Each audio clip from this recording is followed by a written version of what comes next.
ഏവർക്കും എൻ്റെ വ്ളോഗിലേക്ക് ഹൃദ്യമായ സ്വാഗതം. ആദ്യമായി വീഡിയോ കാണുന്നവർ തുടർന്നും വീഡിയോ ലഭിക്കാൻ സബ്സ്ക്രൈബ് ചെയ്ത് ബെൽബട്ടൺ അമർത്തി ആളമർത്തുക. ഞാൻ ഇന്ന് പറയുന്നത് അഹമ്മദാബാദിൽ നടന്ന വിമാനാപകടത്തെക്കുറിച്ചാണ്. വ്യക്തമായ രീതിയിൽ പത്രവിവരങ്ങളുടെയും മറ്റു ന്യൂസിൻ്റെയും ഒക്കെ അടിസ്ഥാനത്തിൽ കിട്ടിയ ഒരു വിവരമാണ് നിങ്ങളോട് പങ്കുവെക്കുന്നത്. യഥാർത്ഥത്തിൽ ഇന്ന് വരെ രാജ്യത്തിൻ്റെ ചരിത്രത്തിലില്ലാത്ത ഒരു അപകടമാണ് യഥാർത്ഥത്തിൽ അഹമ്മദാബാദിൽ നടന്നത്.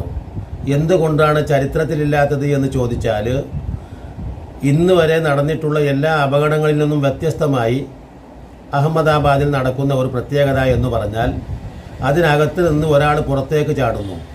ചരിത്രത്തിലില്ലാത്ത ഒരു സംഭവമാണ് യഥാർത്ഥത്തിൽ അത്. ഇയാൾ ഖലിസ്ഥാൻ തീവ്രവാദികളിൽ ഒരാളാണോ എന്ന് പോലും സംശയിക്കുന്ന ഒരവസ്ഥയാണ് ഇപ്പോൾ ഉള്ളത്. മാത്രമല്ല, ഇയാളെ കൊണ്ടുപോയത് ആ ഹോസ്പിറ്റലിലേക്കാണ്. ആ ഹോസ്പിറ്റലിൽ ഇയാൾക്ക് 5-6 സുരക്ഷാ പോലീസ് ഉദ്യോഗസ്ഥന്മാരുണ്ട്. പത്രക്കാരോടോ മറ്റു ആരോടും തന്നെയും സംസാരിക്കരുത് എന്നാണ് അദ്ദേഹത്തോട് വിലക്കിയിട്ടുള്ളത്. ഒന്നും അറിയാത്ത ഒരാളെ എന്തിനാണ് ഇത്രയേറെ ബന്ദവസിൽ ഹോസ്പിറ്റലിൽ കിടത്തിയിരിക്കുന്നു എന്ന ചോദ്യം പുറത്തു വരുന്നു, സംശയങ്ങൾ പുറത്തു വരുന്നു. മാത്രമല്ല, ഈ ബ്ലാക്ക് ബോക്സ് എന്ന് പറയുന്ന ഈ ബോക്സ് കിട്ടിയിട്ടും ആലോചിച്ച് നോക്കൂ, എന്താണ് ഇതിൻ്റെ യഥാർത്ഥ സത്യം? ഇന്ന് വരെ ഈ ബ്ലാക്ക് ബോക്സിനകത്ത് കിട്ടിയിട്ടുള്ള വിവരങ്ങൾ തികച്ചും ജനങ്ങൾ അറിയേണ്ടതുണ്ട്. പക്ഷേ ഇതുവരെയും 9 ദിവസം കഴിഞ്ഞിട്ട് പോലും ഈ ബ്ലാക്ക് ബോക്സ് വിവരങ്ങൾ പുറത്തറിയുന്നില്ല. മാത്രമല്ല, വിമാനത്തിൻ്റെ അവശിഷ്ടങ്ങൾ ചരിത്രകാലം മുതൽ എല്ലാ കാലത്തും പെട്ടെന്ന് തന്നെ നീക്കം ചെയ്യുന്ന ഒരു രീതിയാണുള്ളത്. പക്ഷേ ഇതുവരെയും ഇപ്പോഴും അവിടുത്തെ അവശിഷ്ടങ്ങൾ പോലും ഒന്നും നീക്കിയിട്ടില്ല. അതുകൊണ്ട് തന്നെയാണ് ഈ അപകടത്തിന് പിന്നിൽ അട്ടിമറിയുണ്ടെന്ന്, അഥവാ ഖലിസ്ഥാൻ തീവ്രവാദികൾ ഇതിന് മുന്നറിയിപ്പ് ആദ്യമേ ഇന്ത്യൻ വിമാനങ്ങൾക്ക് നേരെ തങ്ങളുടേതായ രീതിയിലുള്ള പ്രതികരണങ്ങൾ ഉണ്ടാകുമെന്ന് ഈ പറയുന്ന ഖലിസ്ഥാൻവാദി നേതാക്കൾ മുന്നറിയിപ്പ് നൽകിയിരുന്നു. മാത്രമല്ല, ഇത്രയും ദിവസങ്ങളായിട്ട് പോലും അന്വേഷണോദ്യോഗസ്ഥന്മാർ, ആലോചിച്ച് നോക്കണം നിങ്ങൾ, ഈ ബ്ലാക്ക് ബോക്സ് എന്ന് പറയുന്നതിൻ്റെ കോക്ക്പിറ്റ് വോയിസ് റെക്കോർഡാണത് എന്ന് പറഞ്ഞാൽ CVR, മറ്റാവട്ടെ ഫ്ലൈറ്റ് ഡാറ്റ റെക്കോർഡ്, ഇത് രണ്ടും ലഭിച്ചിട്ടുണ്ട്. എന്നിട്ട് പോലും എന്തുകൊണ്ടാണ് ഇതിൻ്റെ അകത്തുള്ള വിവരങ്ങൾ പുറത്തുവിടാത്തത്? അതുകൊണ്ട് തന്നെയാണ് ഇതിൽ ദുരൂഹത അടിമുടിയുള്ളത്. കാരണം സമയം ഇത്രയായിട്ടും അതിൻ്റെ അവശിഷ്ടങ്ങൾ നീക്കം ചെയ്യാത്തതും ആലോചിച്ച് നോക്കണം. മാത്രമല്ല, ഈ വിശ്വാസകുമാരിന് പോലും ഈ പറയുന്ന ഈ അട്ടിമറിക്ക് പിന്നിൽ പങ്കുണ്ടോ എന്നതാണ്. അതോടൊപ്പം മറ്റൊരു കാര്യം കൂടെ വെളിപ്പെടുന്നത്, നമ്മുടെ വിമാന സർവീസുകൾ ആലോചിച്ച് നോക്കണം, എത്രമാത്രം പണഞ്ചൻ രീതിയിലാണ് പോകുന്നത്. മറ്റു ഏത് വിമാനങ്ങളും നോക്കണം, എന്തിനാണ് നമ്മൾ ഈ വിമാനത്തിൽ പോകുന്നത്? നമുക്ക് കപ്പൽ പോലെ അല്ലേ, അല്ലെങ്കിൽ നമുക്ക് കാറ് വഴി പോയിക്കൂടെ? യഥാർത്ഥത്തിൽ നമ്മുടെ പെട്ടെന്ന് സമയലാഭം, പെട്ടെന്ന്. അതോടൊപ്പം തന്നെ ഈ വിമാനത്തിന് പോലും നമുക്ക് AC ഇല്ല എന്ന് പറയുന്ന ഒരവസ്ഥ. നമ്മൾ ഒരു ബസ്സിൽ പോവുകയാണ്, ഒരു വീഡിയോ കോച്ചുള്ള ബസ്സിലാണെങ്കിൽ പോലും നമുക്ക് അവിടെ AC ഇല്ലെങ്കിൽ എന്താ സംഭവിക്കുക? വെന്തുരുകും. അത് ഇത്രയും വലിയ ലോങ് യാത്ര ചെയ്യുന്ന, ഏകദേശം എത്ര മണിക്കൂർ യാത്രയുണ്ട്? എനിക്ക് ലണ്ടനിലേക്കുള്ള യാത്ര എന്ന് പറയുന്നത് 10-13 മണിക്കൂറുണ്ട് എന്നാണ് എനിക്ക് തോന്നുന്നത്. അതുകൊണ്ടാണല്ലോ ഈ പറയുന്ന 1.25 ലിറ്റർ പെട്രോൾ നിറക്കുമ്പോഴും ആലോചിച്ച് നോക്കൂ, അതിൻ്റെ മെയിൻ്റനൻസ് പരിശോധന നടത്താതെ, ആലോചിച്ച് നോക്കണം നിങ്ങൾ, എയർപോർട്ടിൽ നിന്ന് മെയിൻ്റനൻസ് പരിശോധന പോലും നടത്താതെ ഇത്തരത്തിലുള്ള വിമാനം പറന്നു പൊങ്ങുമ്പോൾ അതിനകത്ത് AC പോലുമില്ല എന്ന് പറഞ്ഞാൽ, ഇത്രയും ലോങ് ടൈമിൽ ഇരുന്ന് വിയർത്ത് കുടിക്കുന്ന ആ യാത്രക്കാർക്ക് അങ്ങോട്ട് പൈസ കൊടുക്കുകയല്ലേ യഥാർത്ഥത്തിൽ വേണ്ടത്? മാത്രമല്ല, ഇത്രയും ദിവസമായിട്ടും അന്വേഷണ ഉദ്യോഗസ്ഥന്മാർ പോലും വ്യക്തമായ എന്താ പറയുക, ഒരു അന്വേഷണ ഗതിയിലെത്തിയിട്ടില്ല. അതുകൊണ്ടാണല്ലോ ആ വിമാനത്തിൻ്റെ അവശിഷ്ടം അങ്ങനെ കിടക്കുന്നത്. എന്നിട്ട് ഇപ്പോൾ അമേരിക്കൻ അന്വേഷണ വിഭാഗം അന്വേഷിക്കുന്നുണ്ട് എന്ന് പറയുന്നു. നമ്മുടെ ആഭ്യന്തര കാര്യത്തിൽപ്പെട്ട ഒരു കാര്യം എന്തിനാണ് യഥാർത്ഥത്തിൽ ഈ അമേരിക്ക അന്വേഷിക്കുന്നത്? അതോടൊപ്പം തന്നെ ബ്രിട്ടീഷ് എയർവേസിൻ്റെ വക അന്വേഷണമുണ്ടെന്ന് പറയുന്നു. ഇന്ത്യൻ അന്വേഷണം തന്നെ ഇതുവരെ പൂർത്തീകരിക്കാതെ തുടരെ അന്വേഷണ ഉദ്യോഗസ്ഥന്മാരെ മാറ്റുകയും അന്വേഷണ വിഭാഗത്തെ മാറ്റുകയും ചെയ്യുന്നതിനകത്ത് ഈ സംശയങ്ങൾ ബലപ്പെടുത്തുന്ന കാര്യങ്ങളാണ് നടക്കുന്നത്. അപ്പോൾ എന്തു തന്നെയായാലും നമ്മുടെ ഈ ബോയിങ് വിമാനം യഥാർത്ഥത്തിൽ അമേരിക്കൻ അന്വേഷണ ഉദ്യോഗസ്ഥർ അന്വേഷിക്കുന്നതിൻ്റെ കാരണം പറയുന്നത് എന്താണെന്ന് ചോദിച്ചാൽ, ഈ ബോയിങ് നിർമ്മാണമൊക്കെ അമേരിക്കയിൽ വെച്ചാണ് നടന്നിട്ടുള്ളത് പണ്ട് തന്നെ. അതുകൊണ്ടാണ് ഓക്കെ, അത് സമ്മതിക്കാം. പക്ഷേ പിന്നീട് ബ്രിട്ടീഷ് എയർവേസിനെ ഏൽപ്പിക്കുന്നതിൻ്റെ രഹസ്യം എന്താണ്? അപ്പോൾ ഇത്തരത്തിലുള്ള ധാരാളം സംശയങ്ങൾ ഇപ്പോൾ ബലപ്പെട്ട് വന്നിരിക്കുന്നു എന്നതാണ്.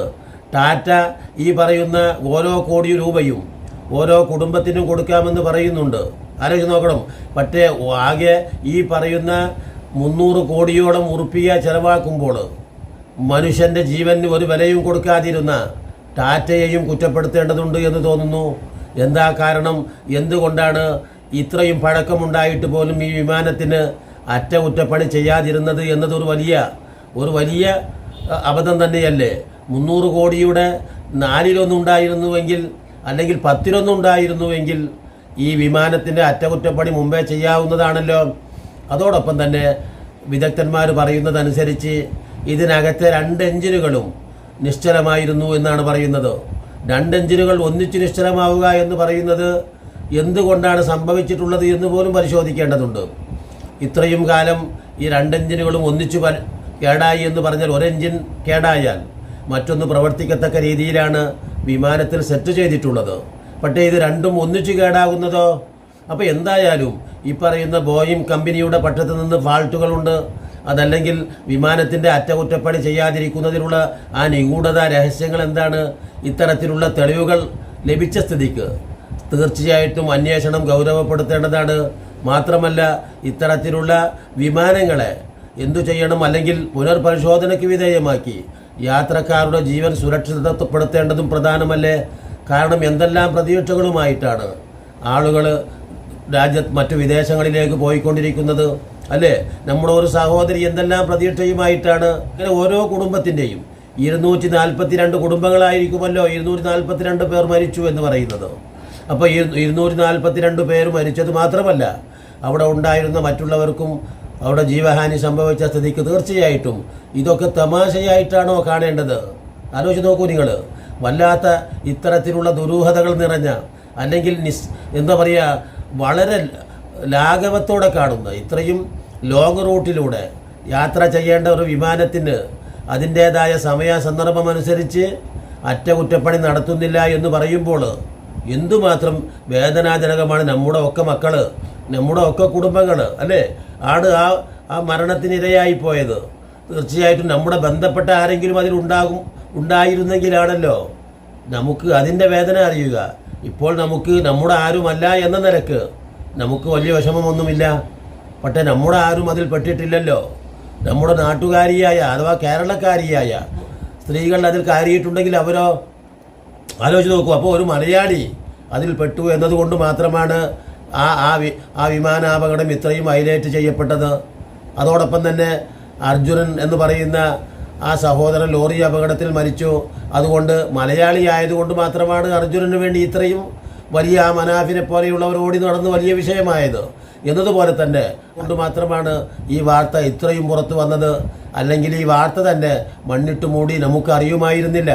ആലോചിച്ച് നോക്കൂ. അപ്പോൾ നമ്മുടെ സഹോദരങ്ങൾ അനുദിനം എന്ന നിലക്ക്, എന്താ പറയുക, അനുനിമിഷം എന്ന നിലക്കാണ് വിദേശങ്ങളിലേക്ക് ആശ്രയിക്കുന്നത്. കൂടുതലും എയർ ഇന്ത്യ എക്സ്പ്രസ് അല്ലെങ്കിൽ എയർ ഇന്ത്യ ബോയിങ് വിമാനങ്ങളാണ്. തീർച്ചയായിട്ടും ബന്ധപ്പെട്ട അധികൃതർ ഇതിൽ വളരെ ശ്രദ്ധ കൊടുക്കേണ്ടതാണ്. ഇത് ഒരു ദൈവവിധിയായിട്ട് കുറ്റപ്പെടുത്തിയിട്ട് ആശ്വസിക്കേണ്ട കാര്യമല്ല. മനുഷ്യൻ്റെ അടുക്കലുള്ള വീഴ്ച കാരണം സംഭവിക്കുന്ന വിപത്തുക്കൾക്ക് ദൈവത്തെ കുറ്റപ്പെടുത്തുന്നതിൽ എന്താണ് അർത്ഥമുള്ളത്? യഥാർത്ഥത്തിൽ ദൈവം ഒരിക്കലും മനുഷ്യനോട് അവൻ്റെ അനാസ്ഥ നോക്കണം, അവൻ്റെ അശ്രദ്ധ. നമ്മളൊക്കെ ബൈക്ക് ഓടിക്കുമ്പോൾ ഇല്ലേ, വിമാനാപകടം മാത്രമല്ല, ഒരു റോഡിലൂടെ പോകുന്ന ഗതാഗതം പോലും ഒരു സെക്കൻഡ് പിഴച്ചാൽ, അല്ലേ, ആ ഡ്രൈവർ ഒന്ന് പിഴച്ചാൽ തീർച്ചയായിട്ടും വരുന്ന അപകടങ്ങൾ വലുതാണ്, അല്ലേ? അപ്പോൾ അതുകൊണ്ട് ആ യാത്ര പോയിക്കൊണ്ടിരിക്കുന്ന ബസ്സാണെങ്കിൽ പോലും അതെന്തുമാത്രം പരിശോധനയ്ക്ക് വിധേയമാക്കേണ്ടതുണ്ട്. ആ രീതിയിൽ ഈ വ്യോമമേഖലയിൽ വേറെ ഒരു സ്റ്റോപ്പും അതിനില്ലല്ലോ. എവിടെയെങ്കിലും കുറച്ച് ഒരു 5 കിലോമീറ്റർ പോയാൽ ഒരു സ്റ്റോപ്പുണ്ട് എന്ന് വിചാരിക്കാൻ വിമാന ഗതാഗതത്തിന് അതില്ലാത്തത് കൊണ്ട് ഇത്രയും ലോങ് റൂട്ടിൽ പോകേണ്ട ഈ വിമാനങ്ങൾ തീർച്ചയായിട്ടും അധികൃതർ ശ്രദ്ധിക്കണമെന്ന് അപേക്ഷിക്കുന്നു. അതിൽ ആയിരക്കണക്കിന് ജീവനുകളെയാണ് കൊണ്ടുപോകുന്നത് എന്ന് പ്രധാനമായും ശ്രദ്ധിക്കേണ്ടതുണ്ട് എന്ന് പറഞ്ഞുകൊണ്ട് ഇനിയും നല്ല നല്ല വീഡിയോകളുമായി നിങ്ങളെ കണ്ടുമുട്ടുന്നതുവരെ നിങ്ങൾക്ക് നന്ദി.